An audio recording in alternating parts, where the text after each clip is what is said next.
En lo profundo del mar Egeo, donde los vientos cuentan historias que ningún humano recuerda, existe un mito que ha sobrevivido miles de años. Un mito que mezcla deseo, castigo divino y sangre. Hoy descenderemos hacia el origen del Minotauro y créeme, no todos regresan de este viaje. Todo comienza con un rey ambicioso, Minos. Señor de Creta, su poder era grande, pero su deseo de legitimidad lo era aún más. Por eso pidió un milagro al mismísimo Poseidón, dios del mar, cuyo temperamento podía cambiar el destino de ciudades enteras. Minos prometió sacrificar al primer toro que Poseidón enviara desde las aguas, y el dios respondió. Emergió del mar una criatura majestuosa, blanca como la espuma, fuerte como la tormenta. Un toro divino imposible de confundir con cualquier animal terrenal. Pero al verlo Minos sintió algo más fuerte que la devoción: codicia. Decidió quedárselo. Quiso presumir su belleza en vez de cumplir su palabra. Un acto pequeño a los ojos de un hombre, pero imperdonable para un dios.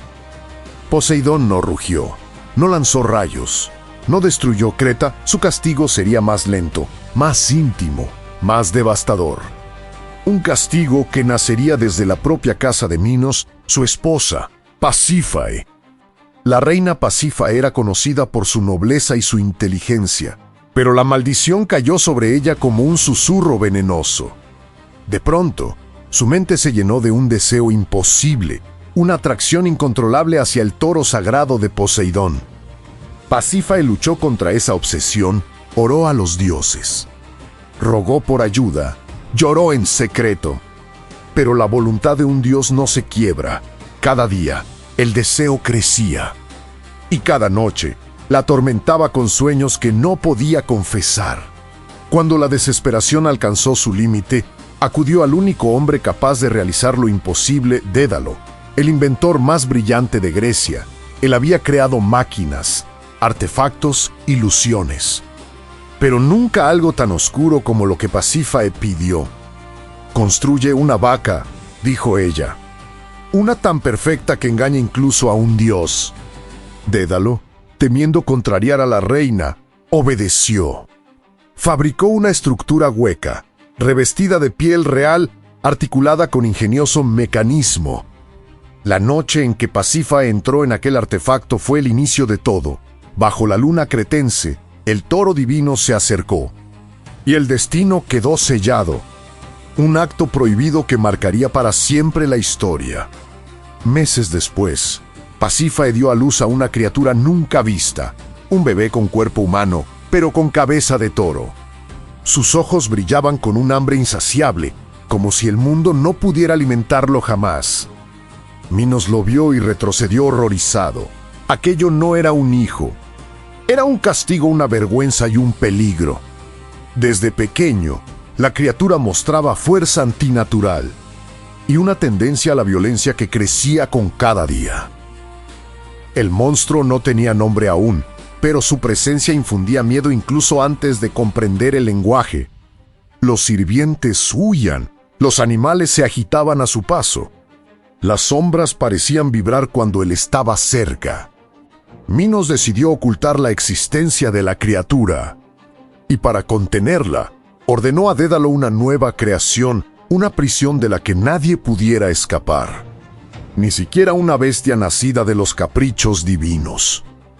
Así nació el laberinto, una estructura tan compleja que incluso Dédalo temía perderse dentro. Pasillos infinitos, giros sin sentido, salas que parecían respirar.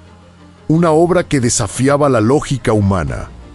Cuando la criatura, aún joven, pero ya imposible de controlar, fue llevada allí, el silencio de la montaña cambió. Desde dentro se oyeron rugidos que hacían temblar las piedras. Y el mundo supo que algo terrible había sido encerrado. Con el tiempo la criatura creció. Su cuerpo se hizo poderoso y su hambre imposible de saciar. Minos decidió alimentarlo con prisioneros. Era una solución cruel pero temporal. El monstruo siempre quería más. No pasó mucho antes de que el miedo se apoderara de todo Creta.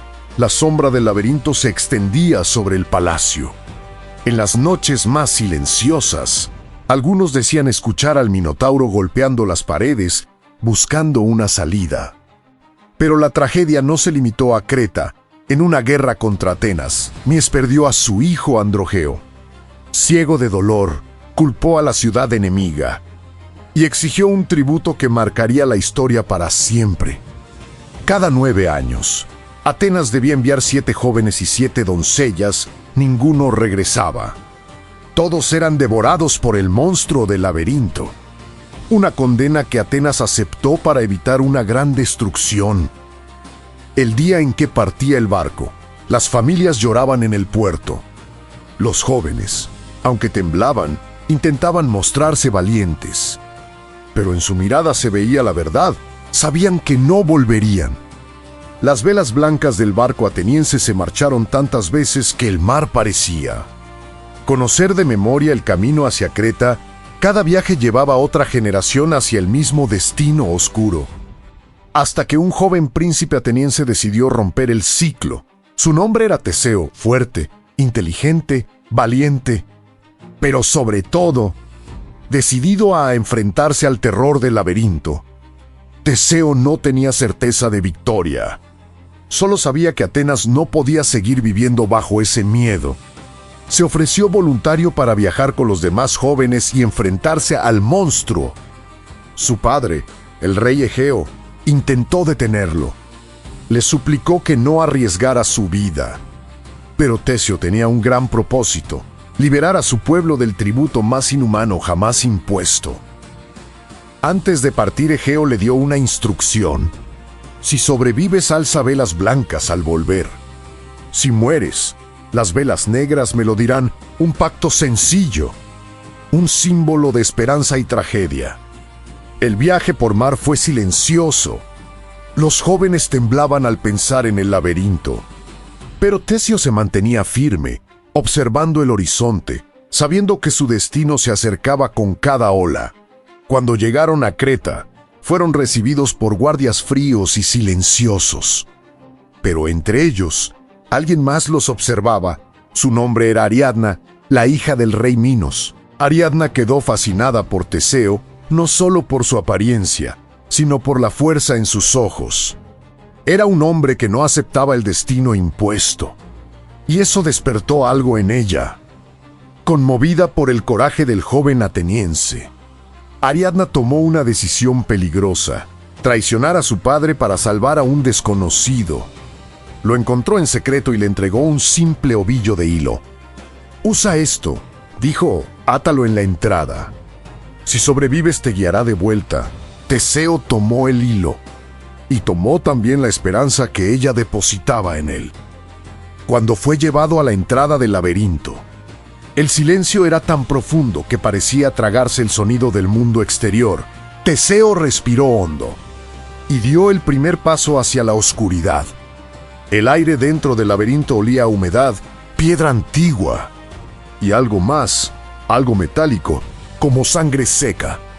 El lugar parecía vivo, como si lo observara.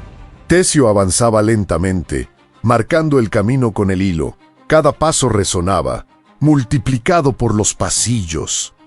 La sensación de vigilancia aumentaba. Sabía que no estaba solo. En un pasillo estrecho, escuchó el primer rugido. Profundo, inhumano, el sonido atravesó los muros como un temblor. El Minotauro lo había olido. El corazón de Teseo golpeó su pecho, pero no retrocedió, siguió avanzando, guiado por su determinación. Después de todo, miles habían muerto allí. Él debía honrar a cada uno. El rugido se escuchó más cerca, luego un golpe seco. Algo enorme chocó con una pared. El monstruo estaba cazando, y su presa era él. Teseo se acercó a una gran sala.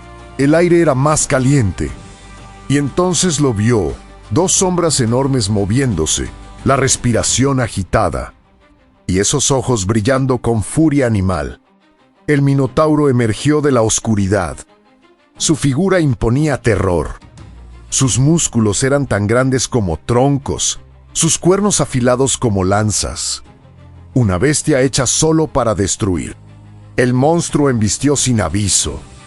Teseo saltó a un lado por centímetros. El impacto del Minotauro contra la pared hizo temblar el suelo. La batalla había comenzado. Teseo atacó con su espada, pero la piel del monstruo era dura. Recibió golpes que casi lo derribaron. Pero cada vez que caía, se levantaba más decidido. El Minotauro rugió con tal fuerza que el eco se volvió ensordecedor. Intentó aplastar a Teseo con sus manos enormes. Pero el héroe usó su velocidad para esquivar cada ataque. La batalla parecía interminable. La bestia era incansable. Teseo empezaba a sentir el peso del cansancio. Pero entonces vio algo, un punto vulnerable cerca del cuello. Esperó el momento justo. El Minotauro embistió una vez más, y Teseo, con un giro rápido, hundió su espada en el punto exacto. El rugido que siguió fue el más terrible de todos. La bestia cayó de rodillas. Sus ojos, antes llenos de furia, se apagaron lentamente. Teseo vio en ellos no solo monstruo, sino sufrimiento. Una criatura que nunca pidió existir. Con el corazón acelerado y el cuerpo temblando, Teseo buscó el hilo de Ariadna. El camino de regreso parecía eterno, pero lo siguió sin detenerse. Finalmente, vio luz, el exterior, la libertad. Los jóvenes atenienses lo recibieron con lágrimas y gritos de alivio. Habían vencido al terror del laberinto. Ariadna lo esperaba. Juntos huyeron de Creta, sabiendo que su decisión cambiaría para siempre el destino de dos reinos. En el mar, Teseo pensó en el Minotauro. Comprendió que no era solo un monstruo, sino una víctima de los caprichos divinos. Un símbolo del precio que los humanos pagan por la soberbia de los dioses. Así terminó la primera parte de esta historia. Pero lo que ocurrió después cambiaría para siempre el destino de Grecia y también del propio Teseo.